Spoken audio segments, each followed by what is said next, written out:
Hi friends, कैसे हैं आप लोग। मैं शान अख्तर अध्ययन क्लासेस के यूट्यूब चैनल से आपका स्वागत करता हूं। अध्ययन क्लासेस के ऑनलाइन स्टडी में आज का हमारा टॉपिक है डिटर्मिनेंट्स। यह एनसीईआरटी का चैप्टर 4 है, आर.एस. अग्रवाल का चैप्टर 6 है। तो आज हम लोग अपने वीडियो में डिटर्मिनेंट्स के फुल डिस्क्रिप्शन थ्योरी के रूप में समझेंगे।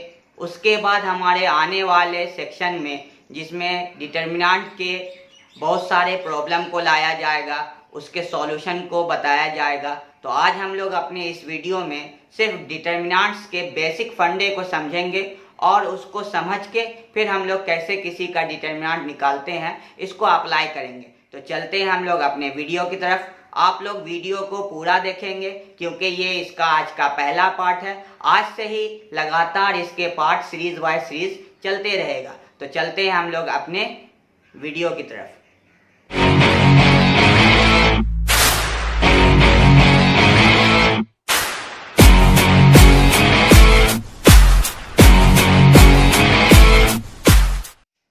फ्रेंड्स, हमारा टॉपिक है डिटर्मिनेंट। उसके परिभाषा को हम लोग पहले समझते हैं। एन कोटि के प्रत्येक वर्ग आव्यूह, एन कोटि का अर्थ यहाँ पे 1 गुना 1, 2 गुना 2, 3 गुना 3 है। एक संख्या द्वारा संबंधित करने की प्रक्रिया को आव्यूह का सारणिक कहते हैं। मतलब आपको एन कोटि के वर्ग आव्यूह को जब हम एक संख्या द्वारा, अच्छा संख्या वास्तविक भी हो सकता है और आपका सम्मिश्रित भी हो सकता है, उसमें जब हम लोग व्यक्त करेंगे आव्यूह को तो वो मेरा क्या कहलाएगा, सारणिक कहलाएगा। यहाँ पर कुछ इंपॉर्टेंट बात है। इसे देखिए इस प्रकार से लिखते हैं। इसको मोड ए पढ़ना बेहतर नहीं होगा, इसको हम लोग पढ़ेंगे सारणिक ए, या फिर इसको शॉर्ट में डिटर्मिनेंट ए या फिर डेल्टा से हम लोग निरूपित करते हैं। मतलब आप इससे लिखो, इससे लिखो या इससे लिखो। फिर आते हैं दूसरी बात, आव्यूह ए के लिए डिटर्मिनेंट ए को ए का सारणिक पढ़ते हैं। मतलब इसको पढ़ना है आप लोगों को तो आप पढ़िए सारणिक ए। इंग्लिश में पढ़ना है तो बोलिए डिटर्मिनेंट ऑफ ए। तीसरा पॉइंट, केवल वर्ग आव्यूह के सारणिक होते हैं। मतलब सारणिक आपको अगर किसी का निकालना है तो वो केवल वर्ग आव्यूह होगा, इसके अलावा कोई दूसरा आव्यूह नहीं होगा। हम लोग जान चुके हैं कि सारणिक एक संख्या है। तो अब हम लोग आते हैं किसी भी वर्ग आव्यूह के सारणिक को कैसे निकाला जाता है, इसको सीखते हैं। तो सबसे पहले हमारे पास 3 प्रकार के सारणिक को हम लोग समझेंगे। 1 गुना 1 का सारणिक, 2 गुना 2 का सारणिक और 3 गुना 3 का सारणिक। तो सबसे पहले निचले स्तर से चलते हैं, 1 गुना 1 के सारणिक को समझते हैं।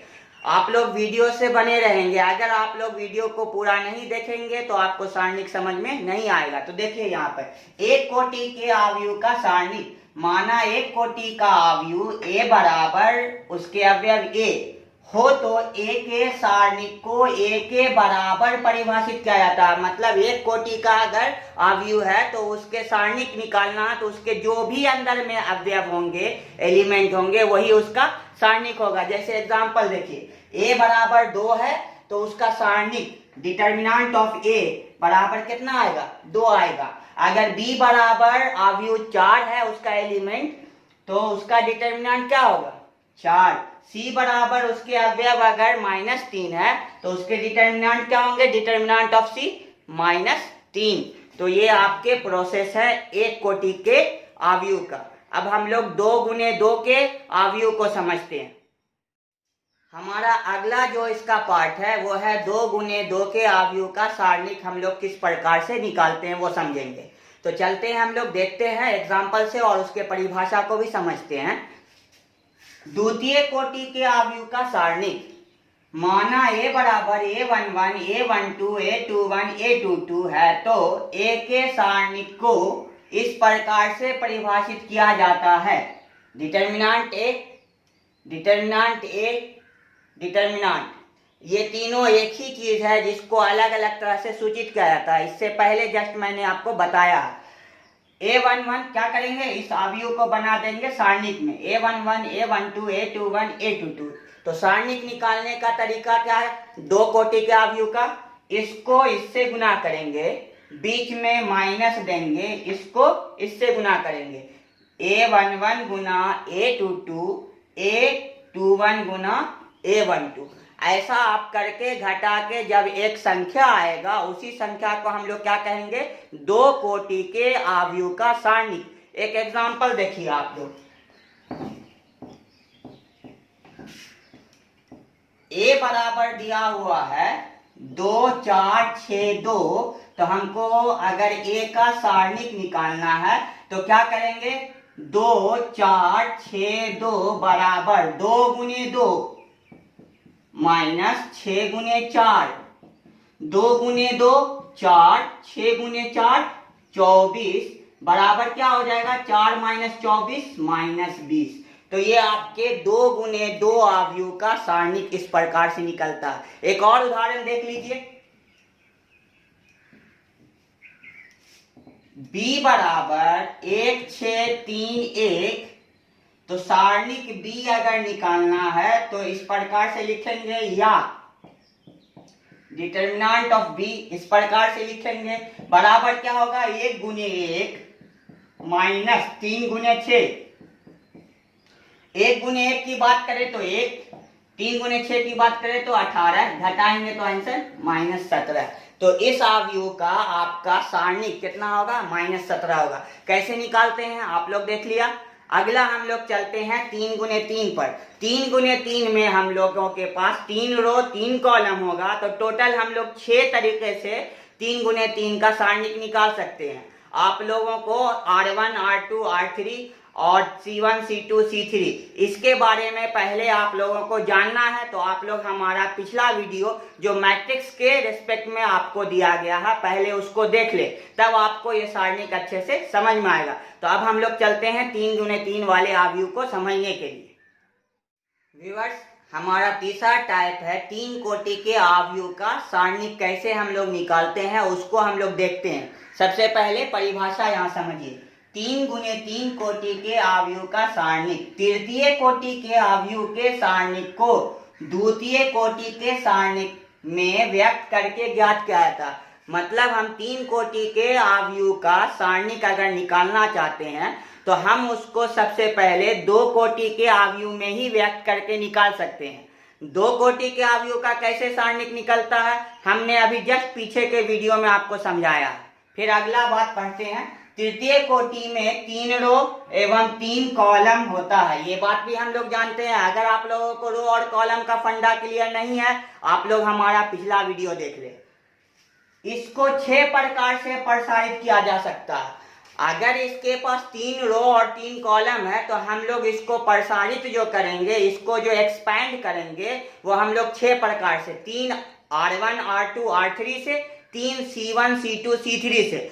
और आप किसी एक से निकालो या आप अलग अलग सभी से निकालो, हर का आंसर क्या आएगा, समान आता है। तो आप किसी भी रूप में प्रसारित करो, चाहे वो R2 से करो, चाहे R3 से करो, चाहे C1 से करो, चाहे C2 से करो, सबका आंसर समान आता है। तो हम लोग सबको तो यहाँ पे नहीं दिखा सकते हैं, 2 या 3 को आपको दिखा सकते हैं और तीनों तरीके से निकाल के देखते हैं, आंसर आपका समान आता है। तो चलते हैं हम लोग उदाहरण की तरफ और उसी में हम लोग समझेंगे कि इसके मेथड क्या है, तरीका क्या है। तो चलिए हम लोग अपने एग्जाम्पल की तरफ। व्यूअर्स, हम लोग चलते हैं अपने 3 कोटि के आव्यूह का सारणिक निकालना सीखते हैं। एग्जाम्पल को रखते हैं, एग्जाम्पल से आपको मैं समझाता हूं कि कैसे हम लोग 3 कोटि के आव्यूह का सारणिक निकालेंगे।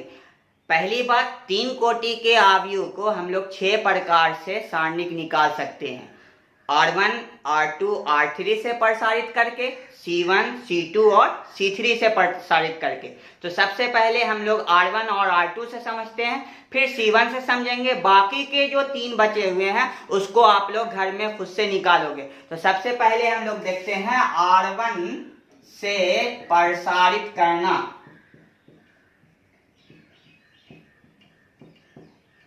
यहां देखिए, एक लीजिए, -1 पे पावर, ये किस रो और किस कॉलम की बात हो रही है, तो ये पहले रो और पहले कॉलम की ना, तो यहां लिखिए 1 + 1। अब ये जिस लाइन में है उसको भूल जाना, इसको और इसको, बचा क्या, 2 1 6 1, 2 1 6, फिर प्लस आगे बढ़िए 2।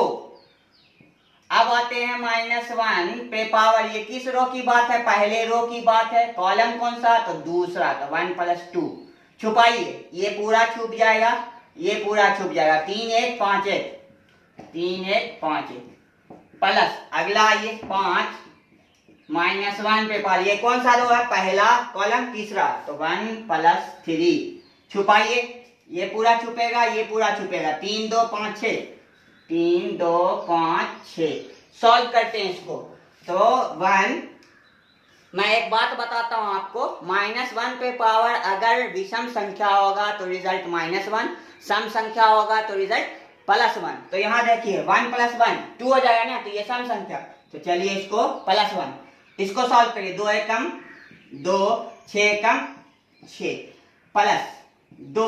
अच्छा यहाँ देखिए सम संख्या या विषम संख्या, तो विषम संख्या, 2 और 1 3, तो यहाँ पाएगा -1, इसको सॉल्व करिए, 3 1 का 3, 5 1 का 5 प्लस यहाँ देखिए कौन सा संख्या, सम संख्या, तो ये 1 में, तो 5 × 1, 3 छके 18, 5 दूनी 10, इसको सॉल्व करते हैं, तो 1 एकम 1, 2 -6, तो आंसर हो गया आपका गुना होके -4। देखिए यहाँ 2 × -1 -2 और यहाँ से -2, तो ये +4 गुना होके, यहाँ 5 1 का 5, 18 में से 10 जाएगा तो 8, 8 पंचे 40, ये कट गया, तो आंसर आपका क्या आया 40।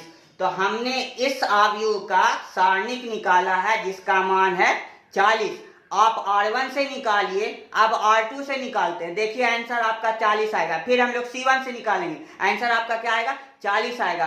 तो आप एग्जाम में किसी एक रूप से प्रसारित करना है और आपको आंसर निकालना, मगर यहाँ पे हम लोग थ्योरी को समझ रहे हैं, इसीलिए हम 3 तरह से आपको प्रसारित करके सिखा रहे हैं, बाकी के 3 आप लोग खुद से करोगे। तो वीडियो से बने रहें, चलते हैं हम लोग दूसरे रूप से प्रसारित करने के लिए। हम लोग दूसरे R2 से करते हैं प्रसारित और देखते हैं आंसर हमारा समान आता है कि नहीं। प्रोसेस को अच्छे से देखिएगा। R2 देखिए ये होता है, तो सबसे पहले 3 -1 पे पावर, कौन से रो की बात हो रही है, तो दूसरा, कॉलम कौन सा, पहला, चलिए छुपाइए, ये पूरा छुपेगा, ये पूरा छुपेगा, तो 2 5 6 2 5 6 1, फिर प्लस आगे बढ़िए 2 -1 पे पावर, कौन सा रो, दूसरा, कौन सा कॉलम, दूसरा, 2 + 2 आगे बढ़िए, छुप जाएगा ये पूरा, तो 1 5 5 1 1 5 5 1 प्लस आगे बढ़िए 1, उसके बाद -1 पे पावर, दूसरा रो तीसरा कॉलम, 2 + 3 छुपाइए, ये पूरा छुपेगा, ये पूरा छुपेगा, तो 1 2 5 6 1 2 5 6 सॉल्व करते हैं इसको हम लोग। तो देखिए आंसर क्या आता है 3। अच्छा ये विषम संख्या, तो -1, 2 एकम 2, 6 पंचे -30 प्लस 2, ये सम संख्या, तो +1, 1 एकम 1 पचे 25 +1, ये विषम संख्या, -1, 1 छके 6, 5 दूनी 10 सॉल्व करिए, 3 एकम -3 होगा और यहां से आपका -28, यहाँ +2 एकम 2, यहाँ पे -24, यहाँ पे 1 एकम -1, 6 में से 10 -4 सॉल्व करिए, 8 तिया 24, 2 तिया 6 और 2 8, माइनस माइनस प्लस, 24 दूनी -48, माइनस माइनस प्लस, 4 एकम 4, तो देखिए या 84 या 4 88 माइनस 48, 88 में से 48 आपका घटेगा तो कितना होगा 40। तो देखिए मैंने दूसरे तरफ से प्रसारित किया R2 से, आंसर कितना आया 40 आया। आप लोग अब C1 से देखो, उससे भी आंसर आपका 40 आएगा। तो आपका पूरा कॉन्सेप्ट क्लियर हो जाएगा। सारणिक निकालने के लिए विधि आपका यही है, आप हर बार R1 से निकालोगे, एग्जाम में भी R1 से निकालोगे, मगर आपको यहाँ पर मैं थ्योरी सिखा रहा हूँ, इसीलिए R1 R2, चाहता तो R3 भी यहाँ पे कर देता, मगर वीडियो आपका बहुत लंबा हो जाएगा, इसीलिए हम लोग अब अगला चलते हैं, C1 से प्रसारित करना सीखते हैं। तो व्यूअर्स हमारा एग्जाम्पल यही रहेगा। वजह है कि हमको आंसर याद है, इसका 40 आता है, तो फिर से हम लोग C1 से बनाएंगे और अगर 40 आ जाएगा तो हम लोग एकदम कंफर्म हो जाएंगे कि आपका तीनों तरीके से निकाला गया आंसर समान है। तो हम लोग इस बार C1 से प्रसारित करना। चलिए C1 पता नहीं ये होता है, तो पहला कौन है 1, -1 पे पावर किस रो, पहला कॉलम, पहला छुपाइए, ये पूरा छुपेगा, ये पूरा छुपेगा ना, तो 2 1 6 प्लस नीचे आइए 3 -1 पे पावर दूसरा रो पहला कॉलम 2 + 1 छुपाइए, ये पूरा छुपा, ये पूरा छुपा, 2 5 6 1 2 5 6 1 प्लस आगे बढ़िए 5, यहां से देखिए पहला रो और तीसरा रो और पहला कॉलम, तो हो गया -1 पे पावर 3 + 1 छुपाइए, ये पूरा छुपा, ये पूरा छुपा, तो 2 5 2 1 2 5 2 1 सॉल्व करिए इसको, देखिए आपका आंसर कितना आता है। 1 देखिए 1 1 कौन सा आपका हो गया, इवन नंबर ना, चलिए 1 2 1 कम 2 6 कम -6 + 3, ये कौन सा नंबर हो गया, 2 + 1 3 हो गया, तो यहाँ पर रखिए -1 और 2 1 कम 2 6 5 6 -30 प्लस ये कौन सा हो गया आपका इवन नंबर, 1 रखिए, 2 1 कम 2 5 दूनी 10 सॉल्व करिए, 1 1 कम 1 और 2 -6 तो हो गया आपका गुना के -4, यहाँ पे 3 1 कम -3 और 2 -30 -28 प्लस 5 क्या हो जाएगा 2 -10 माइनस आपका 8 सॉल्व करिए, -4 माइनस प्लस 8 तिया 24 और 3 दूना 6 और 2 8 8 पंचे माइनस में 40, -40 और 4 दोनों को आप जोड़िए तो 84 -44 है ना, -40 और -4 घटा के क्या होगा 40। तो देखिए आप लोग, आपका हर तरह से आंसर क्या आ रहा है 40 आ रहा है। आपने वीडियो में देखा, R1 से किया, R2 से किया, R3 से करो, C1 से किया, C2 से करो, C3 से करो, कहीं से आप प्रसारित करो, किसी भी तरह से एक्सपेंड करो, आपके आव्यूह का जो सारणिक आएगा वो हमेशा समान आता है। अब आप लोगों के लिए कुछ इंपॉर्टेंट बात, पहली बात यहाँ देखिए I + J करते हैं ना, I + J मतलब रो और कॉलम, तो आप लोग सबसे पहले अगर I + J इवन आता है मतलब सम संख्या, तो उसके जगह पे आप लोग +1 का इस्तेमाल करना। अगर आप लोगों के लिए I + J का मान ओड आता है तो उसके लिए आप लोग -1 का इस्तेमाल करना। इतना लिखने की जरूरत आप लोगों को नहीं है, वो हम अगले वीडियो में भी आपको क्लियर करेंगे ये बात, ठीक। दूसरी बात आपको समझने के लिए क्या है, जिस रो और कॉलम में ज्यादा जीरो होगा, जैसे एक आव्यूह है 1 0 1 2 5 6 3 1 5, तो आप लोग जो प्रसारित करोगे तो आसान ये रहेगा कि जिसमें मैक्सिमम नंबर ऑफ जीरो होगा, ज्यादा जीरो जिसमें भी होगा उससे आप लोग प्रसारित करो। यहाँ देखो इसमें जीरो एक ठो आ रहा है ना, अगर यही सवाल में अगर आपको यहाँ पर 0 और 0 रहता तो आप R1 से प्रसारित करोगे वो ज्यादा लंबा पड़ेगा, आप R2 से प्रसारित करोगे आपको ज्यादा आसान होगा। क्यों? क्योंकि इसमें 2 ठो 0 है और इसमें 1 0 है। मतलब आपको रूल क्या है कि जिसमें भी 0 की संख्या ज्यादा होगी आप प्रसारित उससे करो, आप ज्यादा सुविधाजनक सॉल्यूशन को प्राप्त करोगे। ये 2 बात हो गया, ठीक। तीसरी बात आपको समझने योग्य ये है कि आप जब भी किसी भी आव्यूह का सारणिक निकालोगे तो वो चेक कर लोगे कि ये वर्ग आव्यूह है या नहीं है, ठीक है। तो हम लोग फिर मिलेंगे अपने अगले वीडियो में, और NCERT और RS सरवाल के जितने भी सारणिक पे प्रॉब्लम होगा आसान वाला नंबर वाला वो पहले हम लोग सॉल्व कर लेंगे, उसके बाद फिर हम लोग पढ़ेंगे सारणिक के गुणधर्म से हम लोग जो सॉल्यूशन करेंगे तो बड़ा बड़ा सवाल आपका हल हो जाएगा, ठीक है ना। तो हम लोग फिर मिलते हैं अपने समय पर, तब तक के लिए अलविदा। अध्ययन क्लासेस से आप लोग बने रहें।